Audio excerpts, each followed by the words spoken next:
Hello friends, சில நடிகைகள் சினிமால ஒரு சில நிமிஷங்கள் தான் வந்திருப்பாங்க. ஆனா அந்த கேரக்டர் ரசிகர் மனசுல அப்படியே பதிஞ்சிடும். அப்படிப்பட்ட நடிகைகள்ல ஒருத்தர் தான் ஜாஸ்மின் பாசன். சிம்பு நடிச்ச வானம் படம் மூலமா தான் ஜாஸ்மின் பாசன் தமிழ்ல அறிமுகமானாங்க.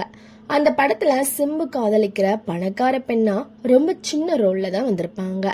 பெரிய அளவுக்கு காட்சிகள் இல்லைனாலும் அவங்களுக்குள்ளும் அந்த கேரக்டரும் ரசிகர்கள் கவனத்தை ஈர்த்திருச்சு.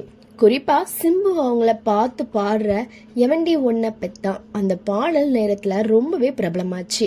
அந்த ஒரு படத்துக்கு அப்புறம் தமிழ்ல தொடர்ந்து நடிக்கலனாலும் ஜாஸ்மின் தென்னிந்திய சினிமாவுல வேற சில மொழி படங்களை நடிச்சிருக்காங்க. அதுக்கப்புறம் அவங்களோட கவனம் முழுக்க இந்தி சின்ன திரை பக்கம் போயிடுச்சு. தில் சே தில் தக் சீரியல் மூலமா நல்ல பிரபலமானாங்க. அதுக்கப்புறமா பிக் பாஸ் 14 நிகழ்ச்சியில போட்டியாளரா கலந்துக்கிட்டு இன்னும் பெரிய அளவுல ரசிகர்களை சம்பாதிச்சாங்க. இதே மாதிரி கத்ரோன் கே கில்லாடி நிகழ்ச்சியிலையும் ஏற்கனவே கலந்துட்டு இருக்காங்க. இப்போ அந்த நிகழ்ச்சியோட 15வது சீசன்ல மறுபடியும் பங்கேற்றிருக்காங்க.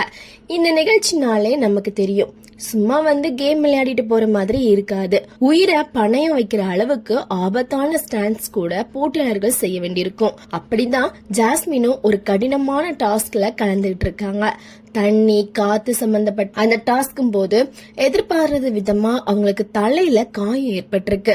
அதுக்கப்புறம் நடந்த விஷயங்கள்ல ஒரு பகுதியை தனக்கு ஞாபகம் இல்லைன்னு ஜாஸ்மின் இப்ப சொல்லிருக்காங்க. அதாவது ஸ்டண்ட் முடிச்ச உடனே என்ன நடந்துச்சு அப்படிங்கறத தனக்கு முழுசா நினைவுல இல்லையா.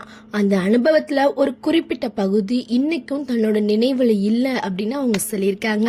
மருத்துவர்கள் பரிசோதனை பண்ணதுக்கு அப்புறமும் அவங்களுக்கு மைல்டு கன்கஷன் அப்படிங்கிற ஒரு லேசான மூல அதிர்ச்சி ஏற்பட்டிருக்கிறதா தெரிய வந்திருக்கு. அதனால தொடர்ந்து 72 மணி நேரம் முழுசா ஓய்வு எடுக்கணும் அப்படின்னு மருத்துவர்கள் அட்வைஸ் பண்ணிருக்காங்க. இத கேட்டாலே அந்த நேரத்துல ஜாஸ்மினுக்கும் அவங்கள சுத்தி இருந்தவங்களுக்கும் எவ்வளவு பதட்டமா இருந்திருக்கும் அப்படிங்கறது புரியும். ஆனா இந்த சம்பவம் தன்னை உடல் ரீதியா மட்டும் இல்லாம உணர்வு ரீதியாவும் ரொம்பவே பாதிச்சதா ஜாஸ்மின் சொல்லிருக்காங்க. அந்த நேரம் தன்னை பத்தி நிறைய விஷயங்களை கத்து கொடுத்ததாகவும் அவங்க ஷேர் பண்ணிருக்காங்க. அதே நேரத்துல நிகழ்ச்சியோட தொகுப்பாளர் ரோஹித் ஷெட்டி, நிகழ்ச்சி குழுவினர், பாதுகாப்பு குழு அப்படின்னு டாக்டர்ஸ் எல்லாருமே தன்னை ரொம்ப கவனமா பாத்துக்கிட்டதாகவும் ஜாஸ்மின் சொல்லிருக்காங்க. இப்போ அந்த பிரச்சனையில இருந்து அவங்க மீண்டு வந்துட்டாலும் அந்த சம்பவத்தின் போது எடுத்த போட்டோஸ் தனக்கு ஏற்பட்ட அனுபவத்தையும் அவங்க சோசியல் மீடியால ஷேர் பண்ணிருக்காங்க. அந்த பதிவு இப்போ சோசியல் மீடியால வைரல் ஆயிட்டு இருக்கு. பொதுவா இப்படி ஆபத்தான ஸ்டன்ஸை நம்ம டிவில பார்க்கும்போது ஒரு என்டர்டெயின்மெண்டா மட்டும்தான் எடுத்துக்குவோம். ஆனா அதுக்கு பின்னாடி இருக்கக்கூடிய ரிஸ்க் எவ்வளவு பெருசு அப்படிங்கறதுக்கு ஜாஸ்மினுக்கு நடந்த இந்த சம்பவமே ஒரு உதாரணம்னு சொல்லலாம். உங்களுடைய கருத்து என்ன அப்படிங்கறத கமெண்ட்ல சொல்லுங்க. நன்றி, வணக்கம்.